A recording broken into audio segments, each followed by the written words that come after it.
Shalom tout le monde, soyez bénis au nom puissant de Jésus-Christ.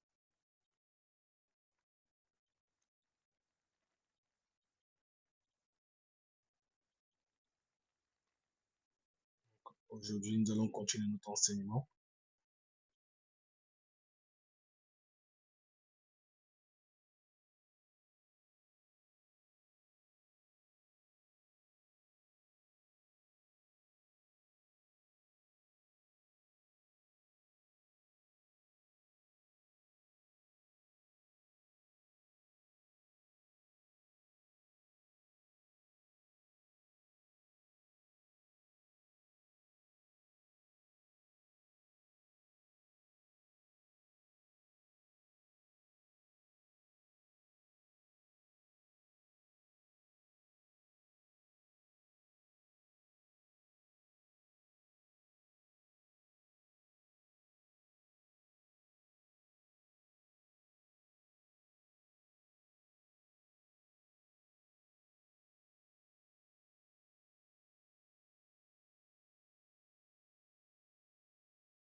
Alléluia.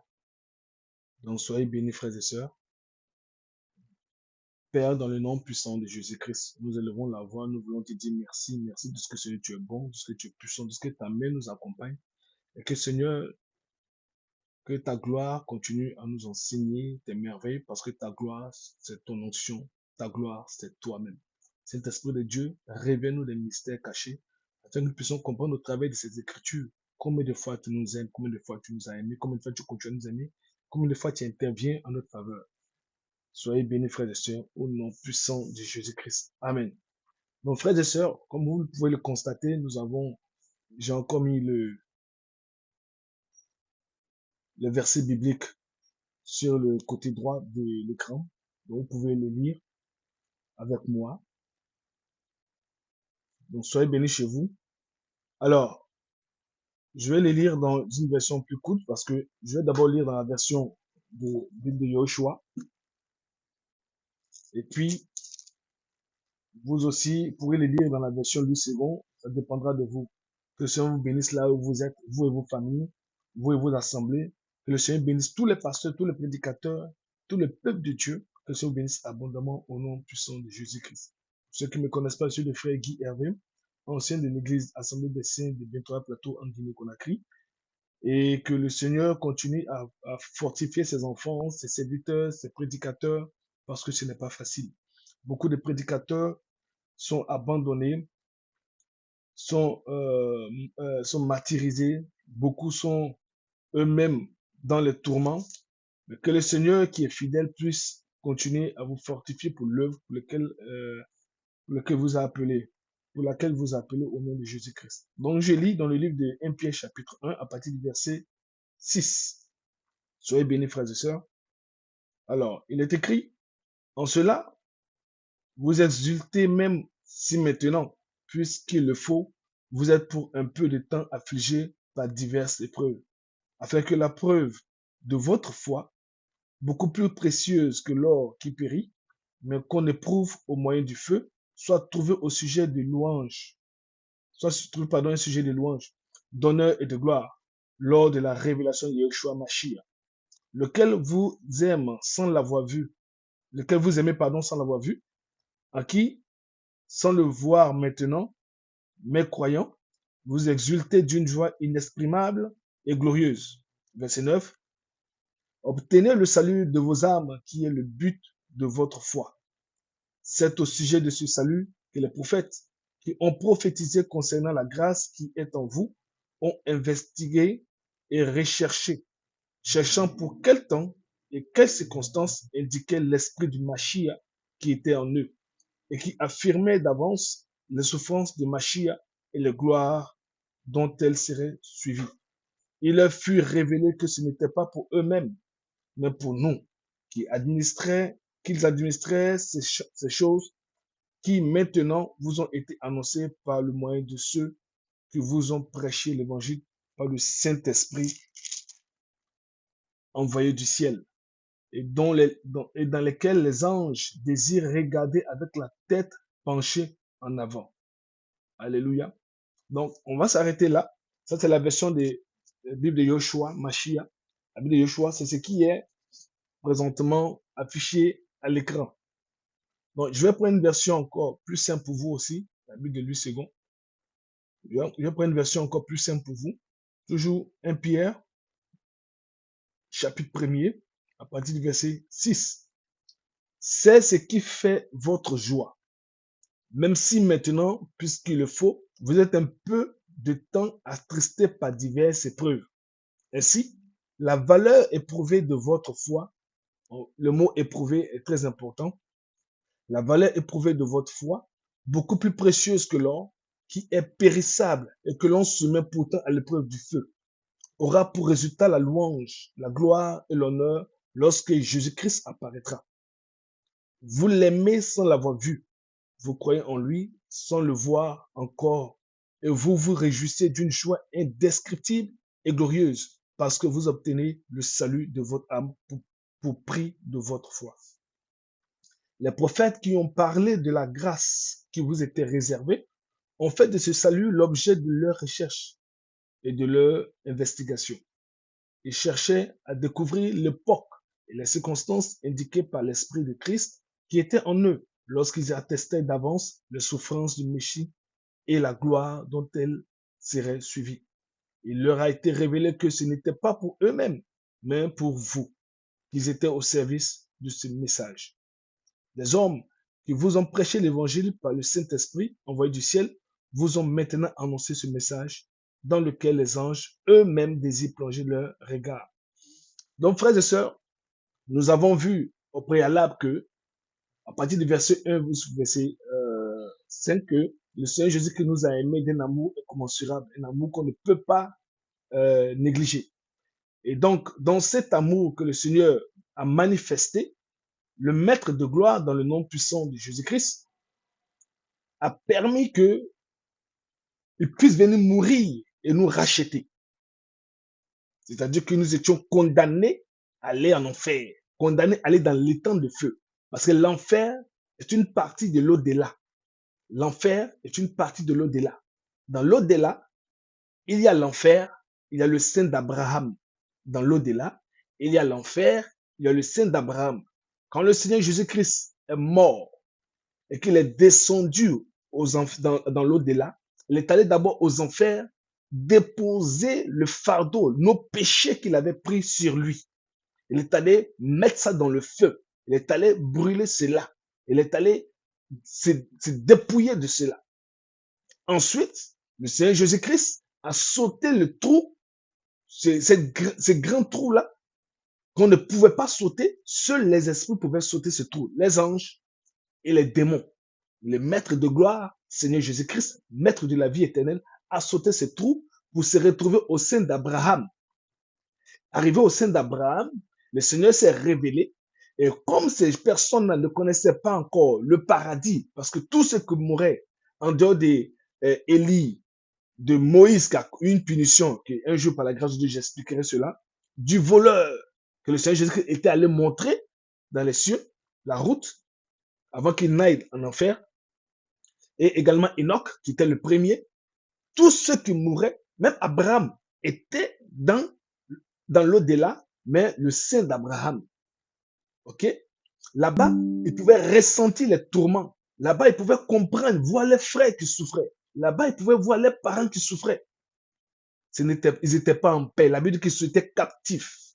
C'est pour cela, vous allez voir que plus tard, le premier roi d'Israël va donc aller invoquer l'esprit du prophète Samuel qui était mort et lui dit, prophète Samuel, viens me donner une prophétie. Alléluia. Donc, les démons avaient pouvoir sur ces êtres qui étaient là-bas.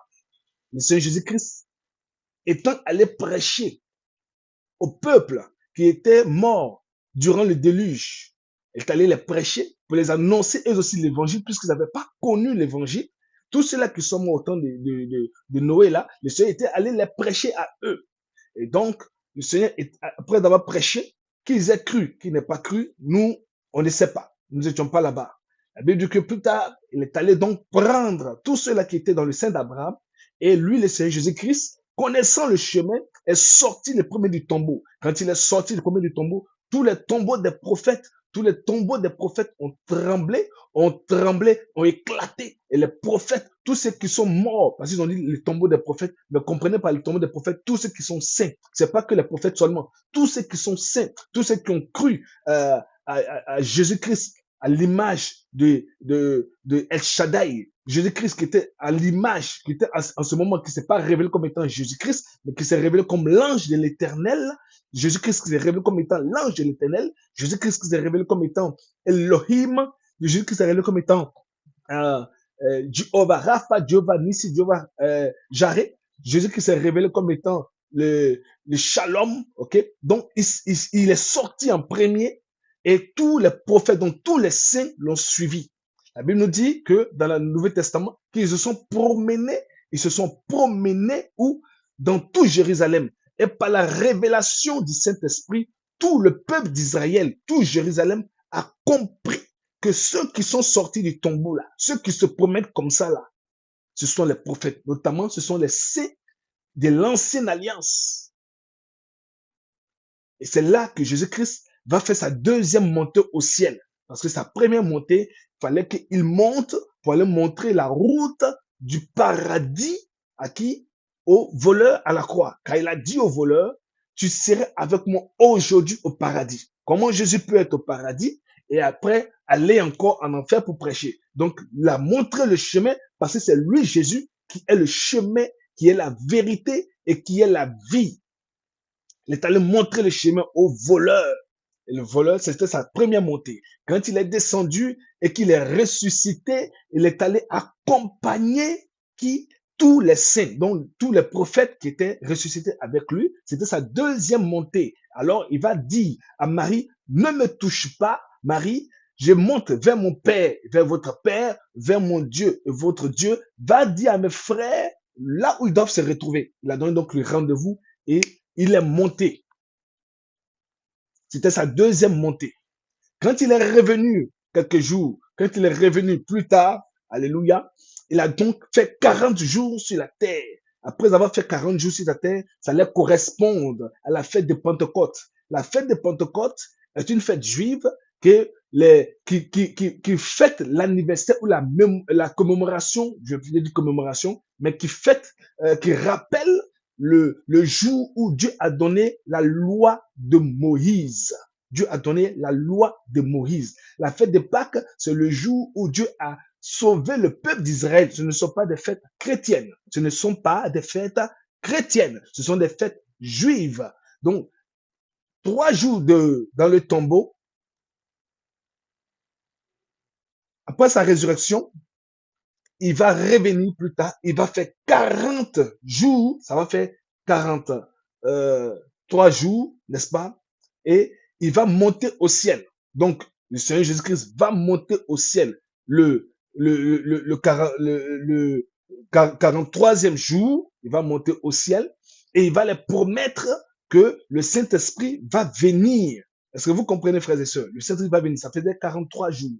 Et 7 jours plus tard, donc 7 jours plus tard, ça va coïncider à la fête de qui? De la Pentecôte. Donc 50e jour. 50e jour après la fête de la Pâque, ça correspond à la fête de la Pentecôte. Et c'est là le Saint-Esprit va venir, va descendre et va demeurer. Alléluia. Donc, la troisième montée de Jésus-Christ, c'était sur le mont des Oliviers, Actes des Apôtres, chapitre 2. Alors, frères et sœurs, comme je le disais tantôt, le Seigneur Jésus-Christ donc va manifester l'amour. Ok? Il va sauver le peuple.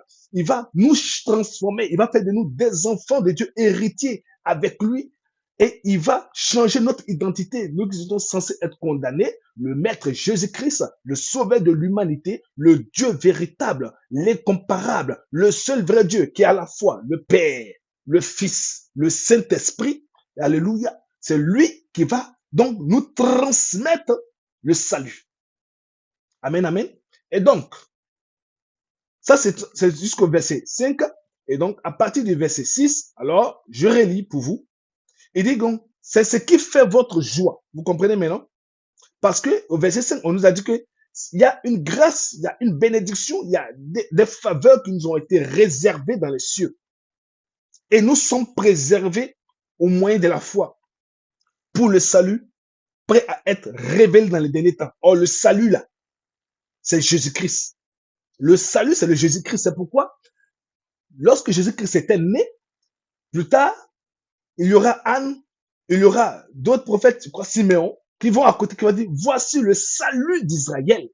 Jésus-Christ est notre salut. Et donc, quiconque reçoit Jésus a reçu le salut de l'Éternel des armées, qui a reçu le salut de Dieu, qui est Dieu lui-même. Il a reçu le shalom, il a reçu quoi? La Shabbat. La Shabbat, c'est le repos éternel de Dieu, le repos divin. Et le repos là, c'est qui? C'est Jésus-Christ. C'est pourquoi Paul va dire, le peuple d'Israël était conduit par qui? Par Josué jusqu'à la terre promise, la terre du repos. Si vraiment ils étaient arrivés à destination, à la terre promise, pourquoi on nous parle encore d'un autre repos qui doit venir? En vérité, ils n'étaient pas arrivés à la terre promise selon le plan divin, mais sont arrivés à une terre où ils pouvaient au moins cultiver. C'est ça le repos des Juifs. Mais nous sommes dans le repos véritable, à savoir Jésus-Christ.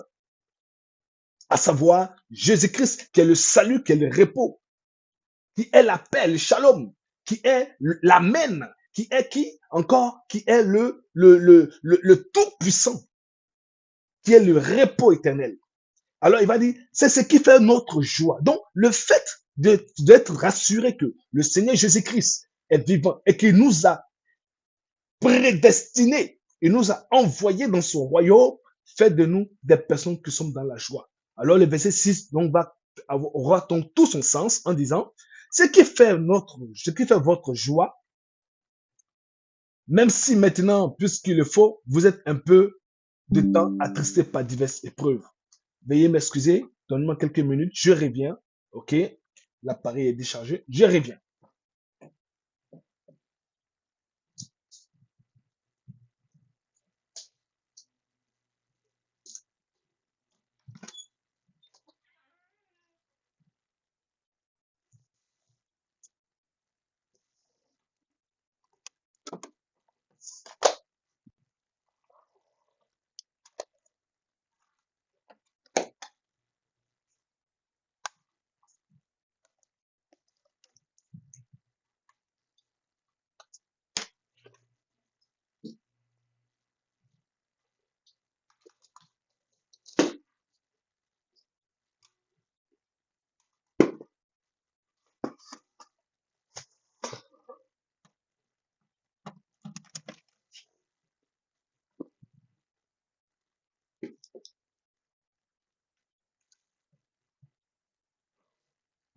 Shalom à vous.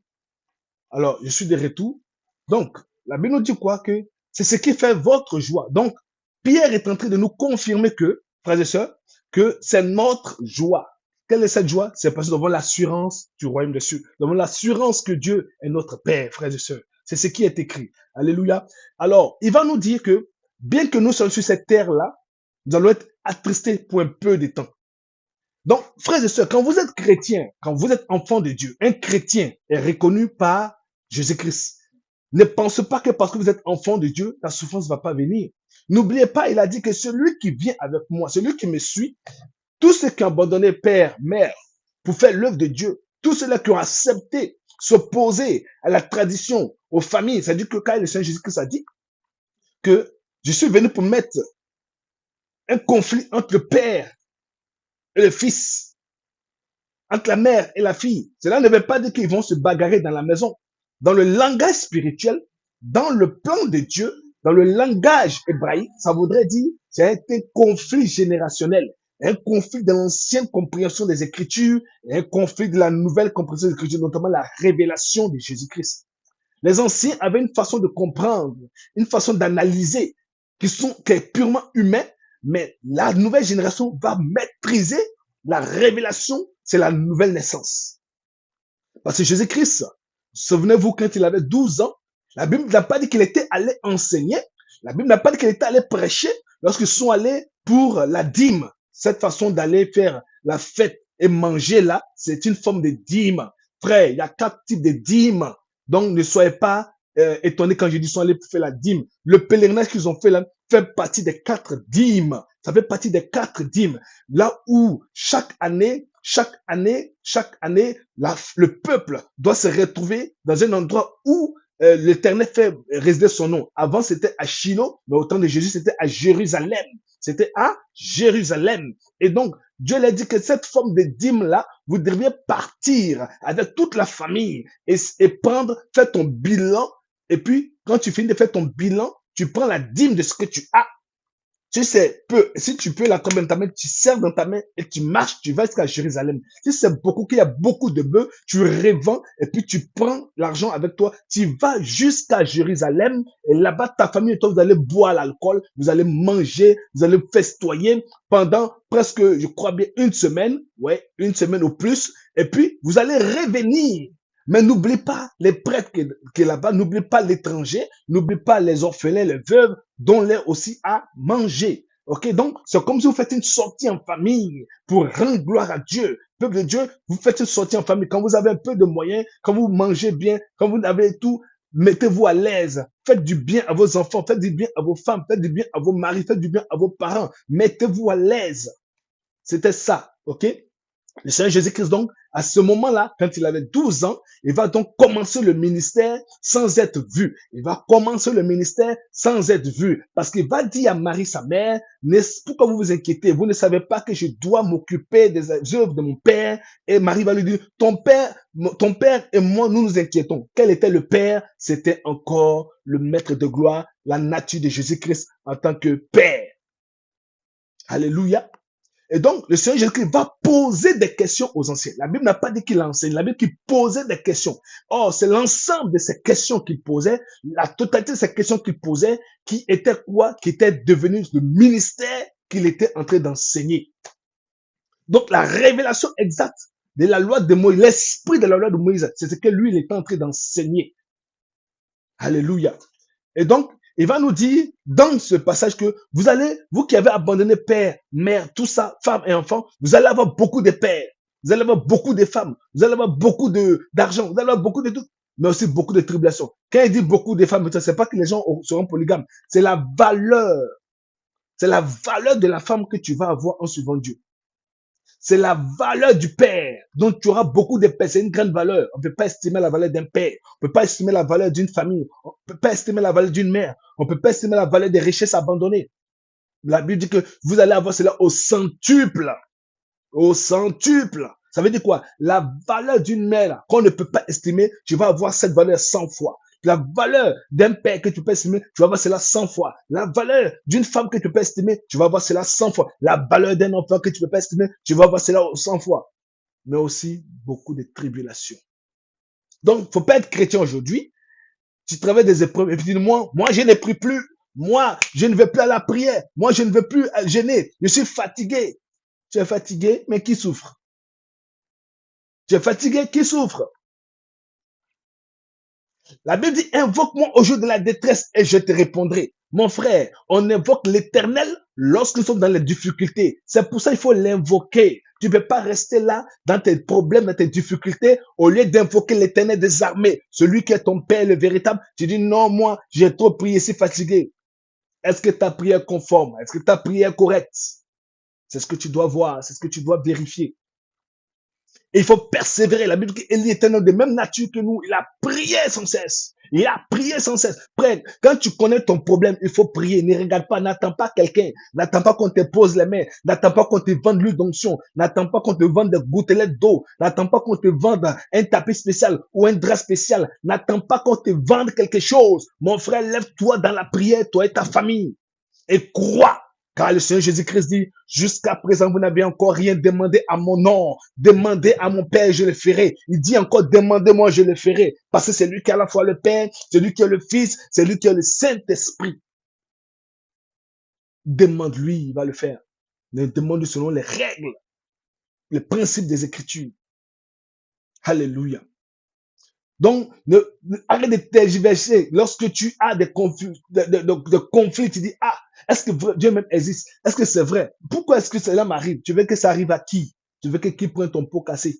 Tu veux que qui prenne des problèmes? Le Seigneur Jésus-Christ a déjà tout pris à la croix. Il dit tout est accompli. Qu'est-ce que tu veux? Tu veux qu'il prenne ton fardeau. Lève-toi dans la prière. De la même manière que le soleil brille pour tout le monde, de la même manière que la pluie frappe tout le monde, de la même manière les problèmes viendront chez tout le monde aussi. Mais seulement que toi, tu as déjà un bouclier qui te permet de repousser cela. Persévère. Frères et sœurs, n'oubliez pas aussi que les épreuves sont aussi utiles pour tester la foi. Et c'est ce que la Bible est en train de nous dire, c'est ce que nous sommes en train d'étudier. L'épreuve ne vient pas seulement que pour te détruire, pour te déstabiliser. Ça te permet de grandir dans la foi. Il y a des personnes dans la Bible, dans la vie chrétienne, s'ils ne traversent pas des épreuves, les liens avec Jésus-Christ sera faible. Il faut qu'ils traversent des difficultés, des tourments pour qu'ils commencent à crier. Seigneur, lève-toi, ne dors pas. Seigneur, lève-toi, ne dors pas. Parce que eux-mêmes, ils ne peuvent pas se lever dans la prière, intercéder, commander. Oubliant que le Seigneur les a donné l'autorité, ils ne vont pas comprendre cela. Ils sont obligés de réveiller le maître qui les a donné tout pouvoir, toute autorité. Donc, il faut que vous traversez des conflits comme ça, des difficultés comme ça. Ce n'est pas que j'apprécie qu'il y ait des conflits, des difficultés. Frère, non. Mais c'est parce que certaines personnes, il faut cela. Je vais vous donner un secret, frères et sœurs. Je vais vous donner un secret. Je vais vous donner un secret. Frère, lorsque tu traverses des difficultés, le Seigneur est en train d'éprouver ta foi. Et il y a des personnes, les difficultés qu'ils traversent, c'est un niveau de maîtrise, un niveau de connaissance dans la vie. Parce qu'il y a des bénédictions, si tu ne peux pas avoir la maîtrise de soi, si tu ne comprends pas ce que Dieu attend de toi, il y a des bénédictions, tu ne vas jamais les avoir. Pourquoi?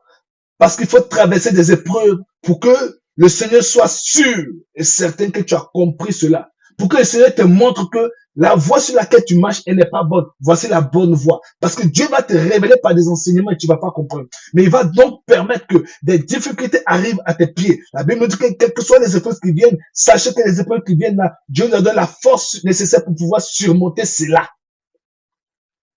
Et donc, tant que tu n'as pas encore compris l'enseignement que Dieu va te donner, que le Père va te donner, tu ne vas jamais bouger. Tu vas toujours rester au même stade. Et souvent, tu n'as pas besoin de gêner beaucoup. C'est comprendre un principe. Obéir à ce que Dieu veut que tu fasses. C'est tout. Et tu vas dans la percée spirituelle, tu vas dans la percée financière, tu vas dans la percée économique, tu vas dans la percée sociale. Mais beaucoup passent le temps à jeûner, à prier, tandis qu'ils doivent seulement aller dire bonjour à quelqu'un. Beaucoup passent le temps à jeûner, à prier, tandis qu'ils doivent prendre le téléphone et appeler un frère pour dire bonjour frère. Vraiment, excuse-moi pour ce que j'ai fait, je te demande pardon. Beaucoup passent le temps à jeûner, à prier, tandis que la solution, c'est tout simplement d'aller rendre visite à leur père, à leur mère. Beaucoup passent le temps à jeûner, à prier beaucoup, tandis que la solution, c'est d'avoir une cellule de maison. Parce que c'est ce que Dieu les a demandé de faire et depuis ils traînent. Il y a des vies qui sont en jeu. Beaucoup passent le temps à jeûner, à prier, il n'y a pas de solution, ils se découragent, ils abandonnent la foi, parce que tout simplement, Dieu les a demandé, va prier dans ce ministère-là. Tu es utile là-bas. Tu es utile dans ce ministère-là. Et comme ils n'obéissent pas, Dieu bloque. Dieu bloque. Beaucoup sont tellement colériques, tellement jaloux, que Dieu bloque. Parce que ce qui est en train de les animer depuis l'esprit de Jésus-Christ, mais c'est un esprit de conflit. C'est une épreuve. La Bible dit que c'est vraiment le moyen que le Seigneur va vous purifier. Donc, tous ces tourments, toutes ces épreuves diverses de la vie courante, ne pensez pas que c'est difficile, que ça soit quelque chose pour vous nuire. C'est vrai que nous sommes attristés, mais Pierre nous dit quoi? Que ces diverses épreuves qui nous attristent là, c'est pour un peu de temps. Ainsi, la valeur éprouvée de votre foi, beaucoup plus précieuse que l'or qui est périssable et que l'on soumet pourtant à l'épreuve du feu, aura pour résultat la louange, la gloire et l'honneur lorsque Jésus-Christ apparaîtra. Il dit quoi? C'est-à-dire que vous comprenez, ceux qui ne savent pas que l'or, quand on récupère l'or, ce n'est pas le métal trop brillant que vous voyez là. Il y a de la saleté, c'est des petits morceaux, des cailloux. On prend tout, on met dans le feu à haute température. Le feu va brûler, enlever l'impureté, enlever la saleté. Le feu, on va le faire fondre. Ensuite, on va couler, donner la forme qu'on veut, mettre la marque qu'on veut dessus, écrire ce qu'on veut dessus. Et ça va encore, se présenter beau, joli, avec plus de valeur. Frères et sœurs, la vie chrétienne et la foi que nous avons, c'est la même chose. Pierre est en train de comparer cela. Pierre dit que nous sommes, notre foi là, elle est brute. Le Seigneur veut la raffiner, le Seigneur veut la rendre propre. Il veut que notre foi soit sans défaillance, sans défaut. Il veut que nous puissions ressembler à qui? À Jésus-Christ. Alors, Pierre, qu'est-ce qu'il va faire? Il va dire que, de la même manière qu'on prend l'or, là, pendant qu'il y a la guerre, souvent l'or traîne, les gens cherchent à vivre. On a vu l'histoire du Titanic, les gens ont voulu payer, on n'avait pas besoin de ça. Ce qui nous intéressait, c'est comment monter sur le bateau pour être sain et sauf. Quand il y a la guerre, les gens cherchent à fuir, ils fuient le minimum. Si tu as beaucoup d'argent, tu as des milliards, qu'il n'y a rien à acheter avec, tu vas faire quoi avec? Quelle est la valeur de l'or? Quelle est la valeur de l'argent? Rien. Lorsque la peste prend toute l'humanité, quelle est la valeur de l'or? On cherche les médicaments. Il faut donc que tous les êtres humains oublient cette histoire d'or là, commencent à creuser, commencent à travailler, commencent à planter les plantes, commencent à arranger, commencent à enterrer les morts, commencent à permettre que la zone soit dégagée, plantée pour que les plantes médicinales puissent sortir et qu'on puisse faire des médicaments avec. C'est pas l'or qui va faire quelque chose. Lorsque il y a un problème dans une vie, il y a une catastrophe, les gens se donnent la main pour pouvoir travailler. Oui, c'est comme ça. C'est comme ça, frères et sœurs. Alors, il nous dit quoi? L'or est périssable. On a vu des lingots d'or qui sont des cargaisons d'or, les gens qui ont transporté, des bateaux qui ont coulé. L'or a péri, les gens n'ont pas utilisé. Tu meurs, tu laisses l'or sur la terre. Et donc, c'est comme ça, Pierre, va nous dire que notre foi doit être comparée à l'or. Si l'or qui est périssable, les gens prennent soin de raffiner, de rendre pur, les gens prennent soin de donner de la valeur, nous aussi, notre foi doit avoir de la valeur. Et cette valeur-là, c'est pas le feu. On appelle ça le baptême de feu. Tout conflit que tu gagnes à cause du nom de Jésus, à cause de ce que tu es chrétien, ça s'appelle le baptême de feu. Le baptême d'eau. Le baptême d'eau, c'est lorsqu'on te baptise, on te met dans l'eau et on te fait sortir au nom de Jésus-Christ. Au nom de Jésus-Christ. C'est le baptême d'eau. Mais avant le baptême d'eau, il y a d'abord la naissance d'en haut. Qu'on appelle la naissance divine, qu'on a vu dans les versets plus haut, qui fait de toi officiellement enfant de Dieu. Confirmé par le baptême d'eau. Parce que ça se fait simultanément. Lorsqu'aujourd'hui tu acceptes Jésus-Christ, s'il y a le temps, on va te baptiser. Pas besoin de faire le cours de baptême. Tu as cru aujourd'hui, dès qu'on a le temps, dès qu'on voit de l'eau, on te baptise. Si on est dans un endroit où le gouvernement interdit qu'on puisse baptiser les gens, moi j'accepte qu'il y ait des baptistères. C'est pas grave. Parce que le gouvernement ne permet pas dans certains pays qu'on puisse baptiser les gens partout. Donc s'il y a une piscine, on vous baptise dedans, c'est pas grave. Mais s'il n'y a pas d'interdiction, il faut aller baptiser dans l'eau. L'eau qui coule. Alléluia. Et donc, après cela, il y aura le baptême de feu qui sont les épreuves, les difficultés pour purifier notre foi. Et donc, Pierre est en train de nous encourager que quand on traverse cette situation, c'est parce que nous devons avoir foi. On doit continuer la marche. On doit être solide. On doit marcher selon l'espérance que Dieu a mis en nous. On doit continuer. Si cette or a été raffinée, pourtant, elle n'a aucune valeur divine, elle n'a aucune valeur par rapport à nous. Elle va périr, on va l'abandonner, le monde sera détruit, l'humanité sera détruite. La terre va exploser, le soleil va exploser. Pourquoi est-ce qu'on prend le temps de raffiner? Toi, par contre, dont la foi n'est pas petite, la foi n'est pas vaine, prends le temps de raffiner ta foi. Chrétien, prenez le temps de raffiner votre foi. Chrétien, prenez le temps de raffiner votre foi. Parce que si ta foi est solide, ça veut dire que tu es assis, tu es planté sur le rocher. Tu bâtis ta maison sur le rocher qui est Jésus-Christ. Ça veut dire que personne ne viendra te dire que Jésus-Christ n'est pas Dieu. C'est un être humain, puis tu vas croire. Ça veut dire que personne ne viendra de Jésus-Christ est la Trinité. C'est la troisième personne de la Trinité, et puis tu vas croire. Ça veut dire que personne ne va te dire que si tu ne payes pas ta dîme, tu seras maudit. Si tu ne payes pas ta dîme, tu seras maudit, tu vas croire. Personne ne viendra te dire qu'il faut te laver chaque jour à minuit pour que tu sois prospère. Ça veut dire que personne ne viendra te dire que pour garder la puissance spirituelle, il ne faut pas te laver les matins, il faut te laver seulement qu'à partir de 12 heures, et puis le matin, tu vas te réveiller, tu sens mauvais. Non, tu ne vas pas croire en ça. Jamais tu vas croire en ces bêtises-là.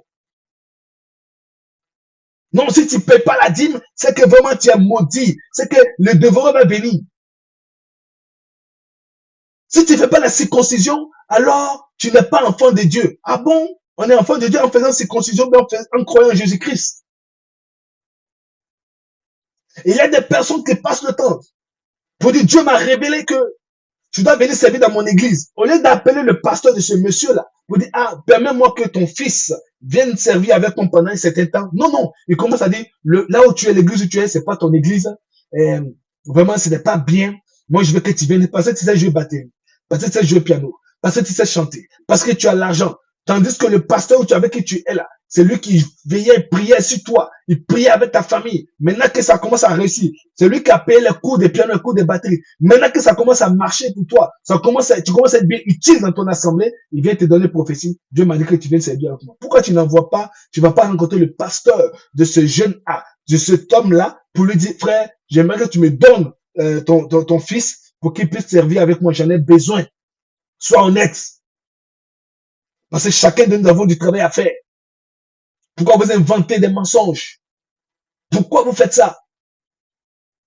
Donc, si quelqu'un n'est pas assis dans la parole, un petit vent, une fausse doctrine, une fausse prophétie, un faux enseignement, une fausse prédication, waouh, tu es parti dedans.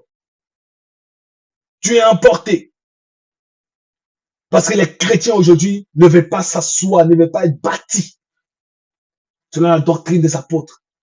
Car Christ a dit dans le livre de Matthieu, verset 7, que ce que je vous ai enseigné, enseignez aux autres aussi. Et c'est ce qui est enseigné et répété. Mais avec la mondialisation, au fur et à mesure que les choses avancent, avec les différents dogmes, les différentes traditions, on trouve que des enseignements bizarres sont venus partout. Et lorsque nous revenons aux Écritures, aux Saintes Écritures, on nous traite de tous les noms, des personnes qui apportent une nouvelle doctrine, des sectaires. Pourtant, nous ramenons le peuple aux Écritures. Que le Seigneur prenne soin de nous, que le Seigneur nous fortifie, que le Seigneur vous garde au nom de Jésus-Christ. Dans la Bible, il dit que la foi, là, sans laquelle on ne peut pas voir Dieu, la foi sans laquelle on ne peut pas plaire à Dieu, là, si cette foi n'est pas raffinée, quand Christ va revenir, on ne sera pas honoré, on ne sera pas glorifié, parce que Christ doit nous honorer. Christ a posé la question en disant, je m'en vais. Quand je vais revenir, est-ce que je vais encore retrouver la foi? Est-ce que je vais encore trouver la foi? Parce que la foi en Christ, ça veut dire que tu crois à la doctrine de Jésus-Christ, tu crois au message de Jésus-Christ, et parce que tu crois, donc tu vas manifester l'amour agapéos de Dieu. C'est ça. Et que rien ne va t'ébranler. C'est ça. Parce que la foi est l'une des formes de manifestation de l'amour de Dieu. C'est Jésus que tu aimes. La Bible de Jésus-Christ dit, si vous m'aimez, vous allez garder mes commandements. Oh, garder les commandements, c'est manifester la foi. Frère, tout ce que nous faisons est lié. Tout ce que nous faisons est lié. Ne paniquez plus. N'ayez crainte. Demeurez dans la foi. Les épreuves qui viennent, criez à l'Éternel. C'est lui qui est le sauveur. C'est lui qui connaît vos difficultés, vos faiblesses. N'ayez pas honte. Même si le diable vient te rappeler un ancien péché, même si le diable te rappelle un péché, même si le diable est en train de te dire que tu ne vaux rien, frère, crie à l'Éternel. Crie à lui, c'est ton Père, parce qu'il t'aime. Tu n'étais rien, tu ne le connaissais pas. C'est lui qui t'a connu, il est venu te prendre. Maintenant que tu le connais, maintenant qu'il te connaît, maintenant que vous vous connaissez, vous êtes de la même famille, Maintenant, si tu fais une erreur, tu penses qu'il ne peut pas te pardonner?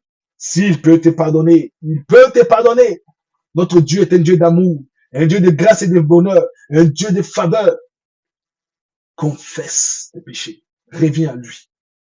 Reviens à lui. Tant que tu es encore vivant, tu n'es pas encore mort. Il y a encore de l'espoir. Alléluia. Alléluia. La Bible nous dit quoi? Verset 10. Les prophètes qui ont parlé de la grâce qui vous a été réservée ont fait de ce salut le sujet, l'objet de leur recherche et de leur investigation. Frère, lorsqu'on dit que Jésus-Christ, c'est lui qui est c'est lui qui est Elohim, c'est lui qui est El Shaddai, c'est lui qui est Jéhovah, on dit non. La Bible dit que les anciens prophètes, là, c'était l'esprit de Christ qui était en eux. L'esprit de Christ, qui est le Christ? On parle de Jésus-Christ, non? Oh, chez les Hébreux, quand on dit le Christ, là, c'est l'identité de Dieu manifestée en chair. C'est différent de Christ, un ordinaire. Un prophète est un Christ parce qu'on a mis l'huile d'onction sur lui pour le choisir. Un roi est un Christ parce qu'on a mis l'huile d'onction pour le choisir. Vous comprenez? Même les administrateurs, là, de l'ancienne alliance, sont des Christ parce qu'on les a choisis selon la volonté de Dieu. Mais le Christ, il s'agit de l'identité de Dieu manifestée entière. Dans l'Ancien Testament, on l'appelait l'ange de l'éternel. L'ange de l'éternel. Mais dans la Nouvelle Alliance, on appelle le Christ. Donc l'esprit de Christ, l'esprit de Dieu, c'est le même esprit. Parce que c'est Christ qui est Elohim, qui est El Shaddai. C'est Christ qui est le rocher qui marchait avec le peuple d'Israël. C'était pas un petit calcium, c'était un rocher qui s'est déplacé avec eux et par lequel le peuple d'Israël devait boire de l'eau. C'est Christ qui est en même temps, qui était le nuage, la grande nuée qui protégeait le peuple d'Israël dans le désert. C'est pas un petit nuage. C'était une couverture totale pour ne pas que le soleil les dérange. Pour ne pas que le soleil les dérange. Donc les gens la marchaient, mais le soleil ne les touchait point. Parce que Dieu était la nuée qui les couvrait le matin.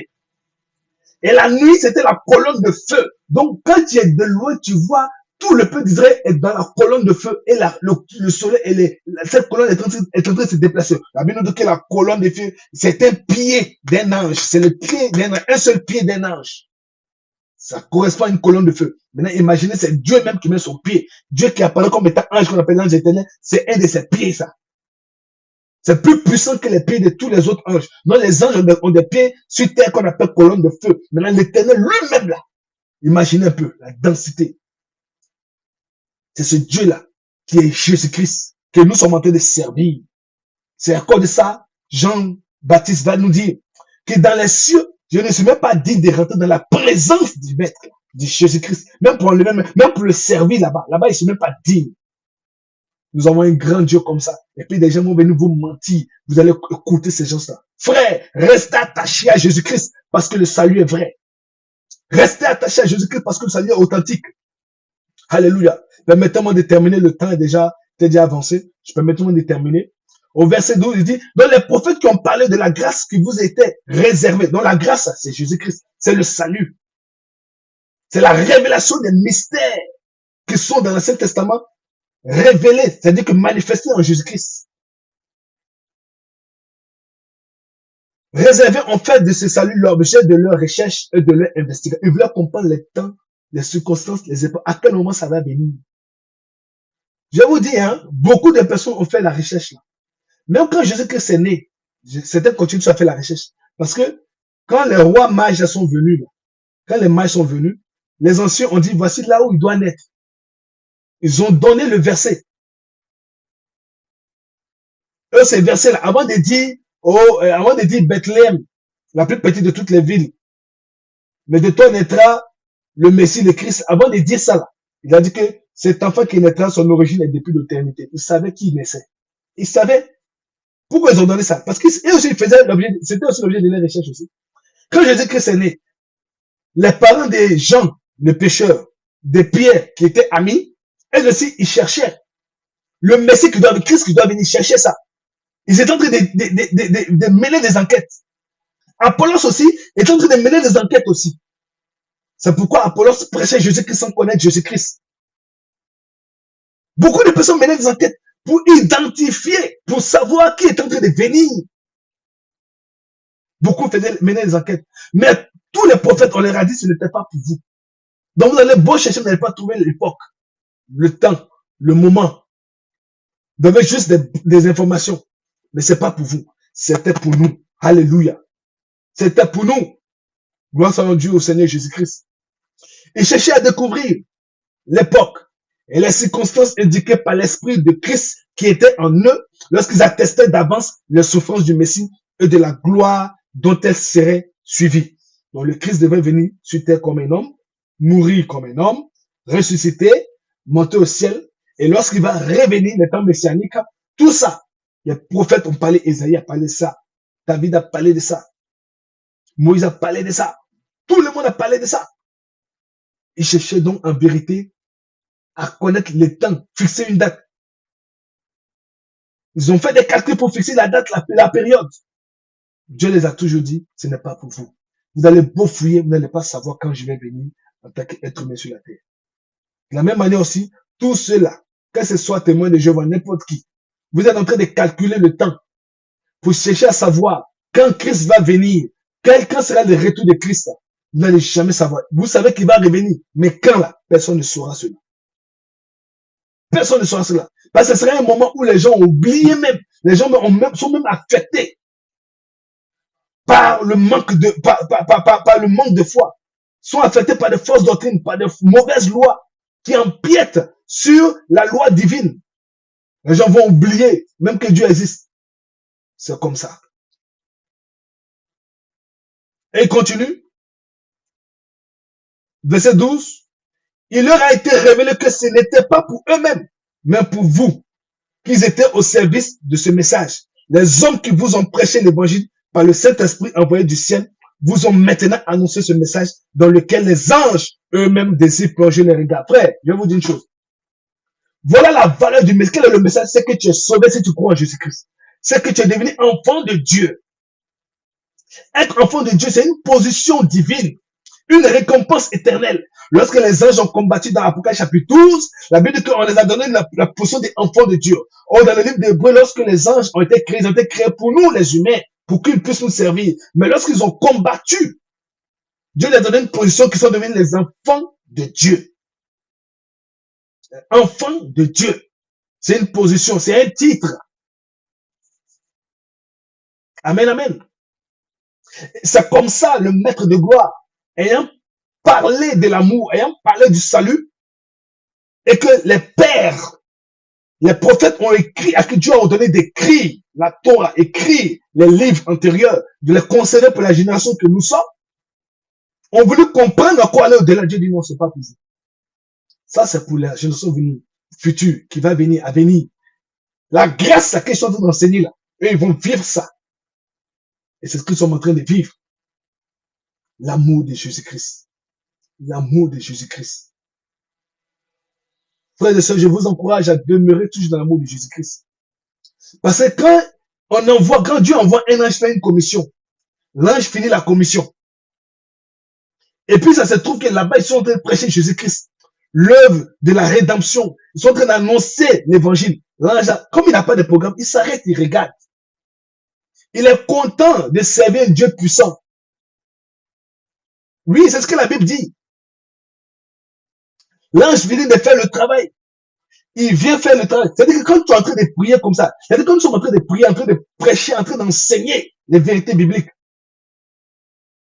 les anges qu'on envoie pour apporter la bénédiction, ils sont contents de venir parce que ils aussi vont encore écouter le message, le rappel de leurs héros. Écoutez-moi, frères et sœurs, dans l'Antiquité, lorsque les héros finissent de faire une action, c'est l'action de l'héros là, qui devient une légende. On parle de ça, on raconte des histoires avec, on raconte des histoires avec, on berce les enfants avec ça, on fait des chants avec ça. Jésus-Christ est notre héros. Nous devons être capables de parler de ça parce qu'il a combattu pour nous. Il nous a fait sortir de l'enfer, il nous a fait sortir de la mort, de la condamnation. Jésus-Christ est notre héros, notre guerrier suprême. Il a défendu nos vies, il a défendu notre condamnation. Nous qui étions des esclaves, il nous a rendus libres. Nous devons donc adorer Jésus-Christ. C'est le seul vrai Dieu. N'aie pas honte, n'aie pas peur. Adore Jésus-Christ. C'est notre héros. Jésus, notre héros. Yeah. Vaillant héros, nous te célébrons. Jésus-Christ, vaillant héros. Ah, Jésus, c'est notre héros. Marc, l'apôtre, Marc va présenter Jésus comme étant un guerrier, comme étant un soldat, un héros qui a combattu. Alléluia. Frères et sœurs, nous avons terminé l'enseignement de 1 Pierre chapitre 1, verset 6 au verset 12. Le samedi prochain, par la grâce de Dieu, nous allons continuer notre enseignement. Et comme je l'ai dit tantôt, nous sommes en train d'étudier le livre de 1 Pierre chapitre 1 pour le moment. Mais c'est tout le livre de 1 Pierre que nous allons étudier. Je vous invite à suivre cette vidéo en entier. Je vous invite à partager cette vidéo. Je vous invite à demeurer dans la prière et à persévérer.